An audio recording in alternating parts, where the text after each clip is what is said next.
Online জুয়ার ফাঁদ। Opening scene, পটভূমিতে রঙিন গেমের ইফেক্ট, সুপার এইস, এভিয়েটর, ক্রেজি টাইমের লোগো ভেসে উঠছে। আজকাল অনেকেই ভাবে অনলাইন গেমে সহজেই টাকা জেতা যায়। কিন্তু আসল সত্যিটা জানেন? কালাম মোবাইলে এভিয়েটর খেলছে। কালাম প্রথমবার খেলে মাত্র ৫ টাকা দিয়ে বানাল ১৫০০ টাকা। তার মনে হল, এই তো খুব সহজ।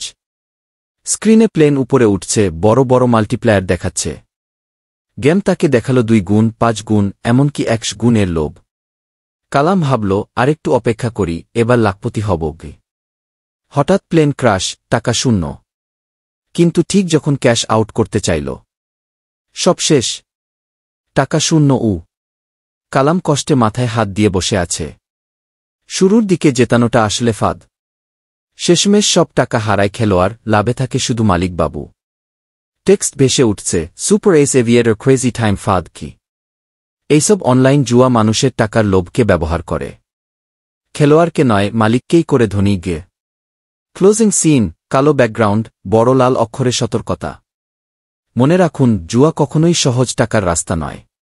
এটা আসক্তি, আর আসক্তি মানেই সর্বনাশ। আসলে অনলাইন জুয়া বা ক্যাসিনো ধরনের গেম, এদের আসল উদ্দেশ্য মানুষকে টাকার লোভ দেখিয়ে খেলায় টেনে আনা। বাইরে থেকে দেখলে মনে হয় সহজে টাকা জেতা যায়, কিন্তু ভেতরে অনেক কৌশল থাকে।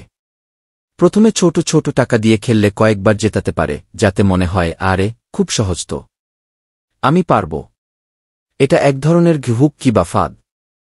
এই গেমগুলোর সফটওয়্যার অ্যালগরিদম এমনভাবে বানানো যে লাভ সবসময় মালিকের হয়। খেলোয়াড় সাময়িকভাবে জিতলেও শেষমেশ হারে। মস্তিষ্কে আসক্তি ধরায়। রঙিন গ্রাফিক্স, কয়েন পড়ার শব্দ, ঘূর্ণায়মান চাকা, এগুলো ইচ্ছে করে বানানো যাতে খেলোয়াড়ের মস্তিষ্কে ডোপামিন তৈরি হয়। এর ফলে মানুষ বারবার খেলতে বাধ্য হয়। এই গেমগুলো দেখতে আকর্ষণীয় হলেও এগুলো এমনভাবে বানানো যে খেলোয়াড় দীর্ঘমেয়াদে সবসময় হারবে। আসল লাভ সব যায় মালিকদের পকেটে। তাই এগুলো আসলে মানুষের টাকার লোভ নিয়ে বোকা বানানোর মাধ্যম। অনলাইন জুয়া এড়িয়ে চলুন। ধন্যবাদ। ভিডিও ভালো লাগলে লাইক করবেন।